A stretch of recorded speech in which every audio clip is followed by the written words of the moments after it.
অনেকে অনলাইনে ঘোড়ার মাংস বিক্রি করছে, ক্রেতা বিক্রেতাদের মধ্যে অনেক আলেমও আছেন। জানতে চাচ্ছি ঘোড়ার মাংস খাওয়ার বিধান কি, এটা কি শরিয়া অনুমোদিত? ভাই জয়নুল আবেদিন, ঘোড়ার মাংস, ঘোড়ার গোশত খাওয়া নিয়ে ফোকাহে কেরামের মধ্যে যে মত আমরা পাই, মত পার্থক্য যেটা আমরা পাই সেটা হলো সংখ্যাগরিষ্ঠ ইমাম বা ইমাম চতুষ্টয়ের বেশিরভাগের মতে, ইমাম শাফি এবং আহমদের মতে এবং ইমাম মালিক রহমতুল্লাহ একটি বর্ণনা অনুযায়ী আপনার ঘোড়ার গোশত খাওয়া সম্পূর্ণ হালাল।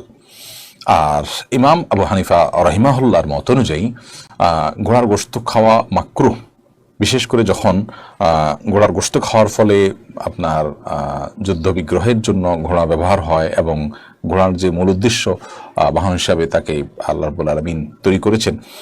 তো কোরআনে কারীম আল্লাহ তাআলা তার বিবরণ দিতে গিয়ে বলেছেন লিতারকাবু হাউজিনা, যে এটা তোমরা যাতে এটাতে বহন করো বা এটাকে বাহন হিসাবে তোমরা গ্রহণ করতে পারো।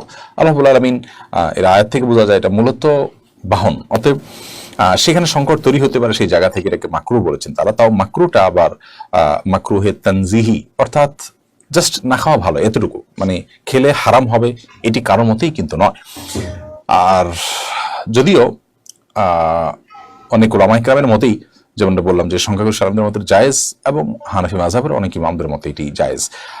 যেই হাদিসের ভিত্তিতে হানাফি মাযহাব এটিকে মাকরুহ বলা হয়েছে সেটি আবু দাউদ এবং হাদিসে বর্ণিত হয়েছে, খালিদ বিন ওয়ালিদ রাদিয়াল্লাহু তাআলা থেকে বর্ণিত হাদিসটি। সেই হাদিসের সনদ সম্পর্কে অবশ্য অনেক ওলামায়ে কেরাম আপত্তি তুলেছেন যে সেটি বিশুদ্ধতার মানদণ্ডে উত্তীর্ণ বা সেটার দায়ীফ হওয়া নিয়ে আপনার অনেক ওলামায়ে কেরাম কিন্তু কথা তুলেছেন। তো পুরো বক্তব্যগুলোকে সামনে রেখে আমরা খোলাসা বা সারাংশে যদি আসতে চাই তাহলে বলতে পারি ঘোড়ার গোশত খাওয়া হারাম নয়, এবং সেই কারণে ঘোড়ার গোশত কেনা বেচা করাটাও হারাম নয়। এটাকে যদি আপনার কেউ খান এবং এটাকে বাণিজ্যিকভাবে যদি কেউ আপনার বিপণন করেন তাহলে সেটি হারাম হবে না।